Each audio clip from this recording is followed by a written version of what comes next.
Hey there, puzzlers! My name is FLEB.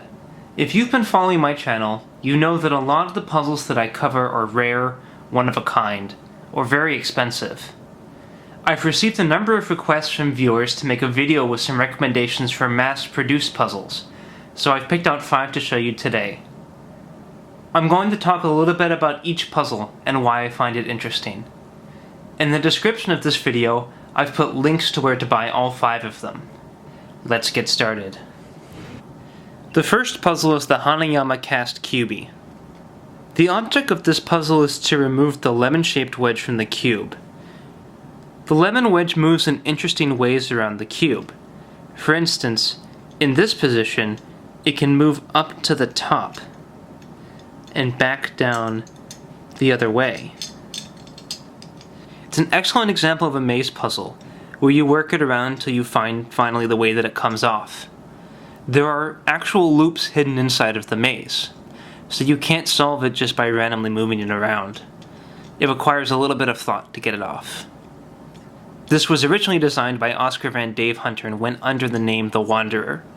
Hanayama made a very high quality version of it. Next up is the Curvy Copter. This is an excellent example of a twisty puzzle that goes beyond what the Rubik's Cube can do. This puzzle has the same goal as the Rubik's Cube, but instead of changing sides, you're twisting around edges, like this. There are a lot of variations of the Rubik's Cube available on the market, but a lot of them solve exactly the same way. This one doesn't because it has a very special property that only a few twisty puzzles have. If you make a turn a little bit less than halfway, you can actually move the other piece. This creates what's known as a jumbling move. It actually blocks other normal rotations of the cube from happening. This is fundamentally different than anything the Rubik's Cube can do. There are lots of puzzles that jumble, and in fact there are some that jumble with every move you make on them. But this one is a nice example of the concept of jumbling without getting too complicated. Third up, we have an example of a tavern puzzle. This particular tavern puzzle is called the Iron Maiden. These are heavy metal puzzles that are usually used in restaurants and bars for their durability. The object of the puzzle is to remove the large ring. It can actually be taken off the entire structure. The fourth puzzle is the Red Dragon Smart Egg. This is a puzzle with 2 mazes. There's a maze on the outside and also a maze on the inside that you can raise and lower. The object is to take this rod, put it in the top, and then work it all the way down to the bottom out the bottom hole.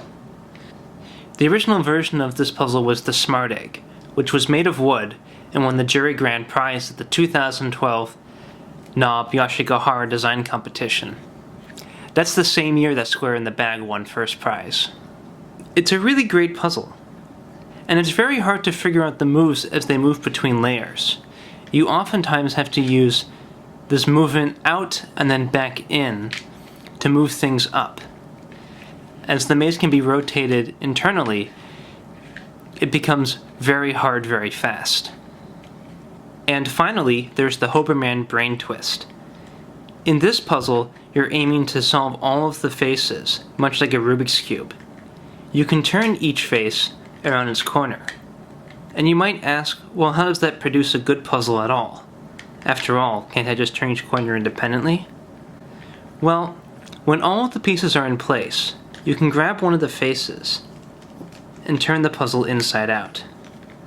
And so solving both the inside and the outside of the puzzle simultaneously is what gives this puzzle challenge. I would warn you a little bit about this puzzle that it's a little fragile. The pieces need to be locked into place before you can turn it inside out, and having them off even by a little bit can lead to damage on the puzzle. I've actually damaged mine. If you are interested in more puzzle content, please subscribe below. Thank you very much for watching, everyone, and happy puzzling.